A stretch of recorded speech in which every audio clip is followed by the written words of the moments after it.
Olá, gente, estamos aqui de novo no Carona com Ed, curtindo esse friozinho, tá marcando aqui no termômetro 11 graus. E eu quero falar sobre um assunto que eu acho que todos nós somos tocados e despertados por ele. A grande pergunta que se faz, que todos tentam responder: o que é o amor? É algo que a ciência até está tentando explicar, a filosofia, a psicologia e a teologia também tem muito a falar. De fato, o avanço da neurociência trouxe explicações interessantes sobre o processo do amor no cérebro do ser humano. E é algo assim muito interessante. A gente sabe que existe uma descarga enorme de neurotransmissores quando nós estamos vivendo aquele processo da paixão e que nos leva ao verdadeiro amor.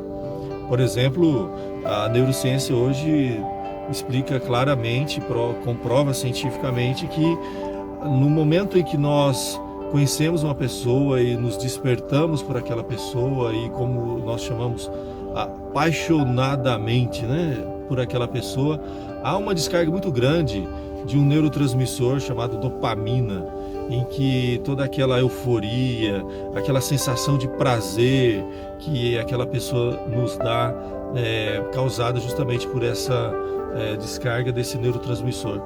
Há também inibições. Você tem, por exemplo, uma queda de um neurotransmissor chamado serotonina e faz com que o córtex frontal nosso seja inibido, e ele é responsável por conter os nossos impulsos. É por isso que pessoas apaixonadas geralmente tomam decisões não muito aconselháveis, na verdade. Casam sem realmente conhecer a pessoa enquanto ainda estão apaixonados. Isso, sem dúvida, é uma das explicações porque muitos casamentos fracassam, porque eles não tinham um lastro, não tinham uma base, foram decididos no momento da paixão. Como as pessoas dizem, aquele neurocientista famoso, o Dr. Pedro Calabres, ele diz que é um momento de demência temporária, e de fato é um momento em que o nosso córtex frontal, que nos dá a capacidade de tomar decisões com juízo, ele é inibido e nós fazemos coisas não aconselháveis. Mas depois que tudo isso passa, alguns acreditam que esse momento de paixão é um primeiro aspecto do amor, eu não posso deixar de dizer isso. Ele tem uma duração, no máximo de uns 2 anos. Há uma estabilização dos nossos neurotransmissores, e se a relação ela sobreviver à turbulência desses primeiros anos da paixão e ela perdurar, ela vai entrar num equilíbrio e uma nova modulação no nosso cérebro acontece. Por exemplo, um outro neurotransmissor importante, a ocitocina, entra então em ação. E a ocitocina ela é responsável por aquele amor mais equilibrado, mais maduro, mais prolongado, que tem a ver com o companheirismo, que faz com que aquela relação se prolongue. E aí então é muito provável que, se esse relacionamento perdurar, ele tem tudo para dar certo. Então essa relação química cerebral, e alguns acreditam até que está sendo pesquisado isso, há uma modulação do cérebro do casal, e quando eles estão em sintonia, passam pela paixão, entram nesse estado mais estável na relação, quimicamente, neurocientificamente explicando, eles têm tudo para dar certo. Claro que tem inúmeros outros fatores que precisam ser avaliados, não é verdade? Então, enfim, a neurociência tem muitas observações interessantes para nós. A própria Bíblia, a palavra de Deus, a teologia, ela nos fala bastante sobre o amor. Afinal de contas, a Bíblia chega a dizer que Deus é amor. Então a grande pergunta continua, uma explicação agora um pouco mais teológica.